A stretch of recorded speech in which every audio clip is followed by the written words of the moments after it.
CM Revanth Reddy ప్రయత్నాలతోనే Kazipet coach factory కల నెరవేరిందన్నారు Warangal MP doctor Kavya. 2025 August వరకు ఫ్యాక్టరీ నిర్మాణం పూర్తవుతుందన్నారు. కాజీపేట కోచ్ ఫ్యాక్టరీ శాంక్షన్ పై ఢిల్లీలో ప్రెస్ మీట్ నిర్వహించారు కాంగ్రెస్ ఎంపీలు. నిజాంలో ఎవరిని కలవకుంటే రాష్ట్రానికి ప్రాజెక్టులు రావన్నారు ఎంపీ చామల కిరణ్ కుమార్ రెడ్డి. నిర్మల్ జిల్లాలో ఇథనాల్ ఫ్యాక్టరీకి బీఆర్ఎస్ ప్రభుత్వమే అనుమతులు ఇచ్చిందన్నారు. కార్యక్రమంలో ఎంపీలు మల్లు రవి, రఘురామరెడ్డి, అనిల్ యాదవ్ పాల్గొన్నారు. రీసెంట్గా వరంగల్కి కాజ్పేట్ రైల్వే స్టేషన్కి ఎన్నో సంవత్సరాల కళ, దాదాపు 40-50 ఏళ్ల నుంచి ఉన్న ఇది కళ. రైల్వే ఎంప్లాయీస్ పోరాటం చేస్తూనే ఉన్నారు అప్పటి నుంచి. ఏపీ రీఆర్గనైజేషన్ యాక్ట్ ప్రకారం రావాల్సిన రైల్వే కోచ్ ఫ్యాక్టరీ మాకు ఇవ్వండి అని మరోసారి పలుమార్లు వెళ్ళి కలవడంతో మనకి ఇప్పుడు కాజ్పేట్లో రైల్వే కోచ్ ఫ్యాక్టరీ అనేది శాంక్షన్ అయింది. దీంతో కాజ్పేట్లో ఉండే అనేక మందికి ఉపాధి కలిగే అవకాశం ఉంది. అదేవిధంగా కాజ్పేట్ కూడా అట్లా డెవలప్ అవడంతో చుట్టుపక్కల ఉన్న గ్రామాలు కానీ ప్రాంతాలు కానీ అన్ని అభివృద్ధి చెందే దిశగా ముందుకు సాగుతున్నాము.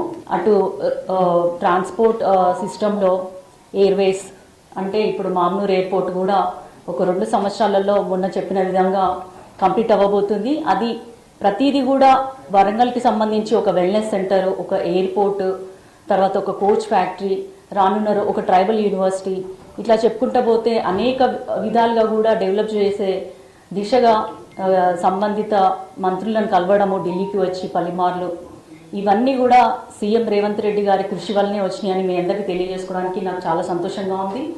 రేవంత్ రెడ్డి గారు ముఖ్యమంత్రి అయిన నెల రోజులకే ఈ రైల్వే కోచ్ ఫ్యాక్టరీకి డిసెంబర్లో రిప్రజెంటేషన్ ఢిల్లీకి వచ్చి ఇచ్చిర్రు. మళ్ళీ నెక్స్ట్ మార్చు, నెక్స్ట్ జూలై పదే రిప్రజెంటేషన్స్ ఇవ్వడం వల్ల, ఆ ప్రెజర్ బిల్డప్ చేయడం వల్లనే వాళ్ళు ఈ పని చేసిర్రు. ఈ పని చేస్తే మరి బీజేపీ కాంగ్రెస్ ఒకటే అని వాళ్ళంటే ఇక వాళ్ళకున్నటువంటి ఆలోచన విధానాన్ని మనం అర్థం చేసుకోవచ్చు. ఖేలో ఇండియా 2024 మనము అంటే 25లో జరుగుతాయి అవి.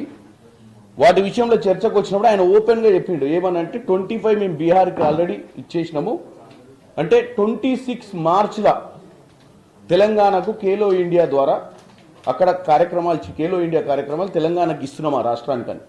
దానికి సానుకూలంగా స్పందించారు. దానికి ప్రాపర్ ఆర్డర్ కూడా ఇస్తామని చెప్పారు. అంటే మేము చెప్పినాం కూడా, అడిగినాం కూడా, సార్ మరి మేము దీన్ని చెప్పాలా అంటే చెప్పమని చెప్పారు. అంటే 28 సార్ల ముఖ్యమంత్రి గారు ఢిల్లీకి ఎందుకు వచ్చిర్రు అనే దానికి ఇది ఒక సారాంశము. 3 సార్ల ప్రయత్నం చేస్తే కోచ్ ఫ్యాక్టరీ వచ్చింది.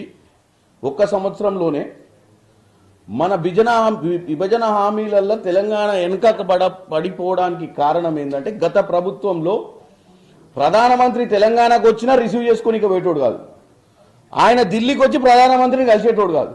మరి అట్లాంటప్పుడు హామీలు ఎట్లా నెరవేరుతాయి?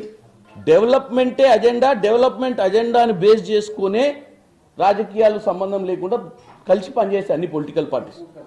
ఇవాళ తెలంగాణలో కూడా రేవంత్ రెడ్డి గారు గత సంవత్సరం నుంచి 28 సార్లు ఢిల్లీకి వచ్చి 28 సార్లు ఏమేం చేసిండో చెప్పే ప్రక్రియలనే ఇవన్నీ కార్యక్రమాలు కూడా మీ దృష్టికి తీసుకొస్తున్నాము.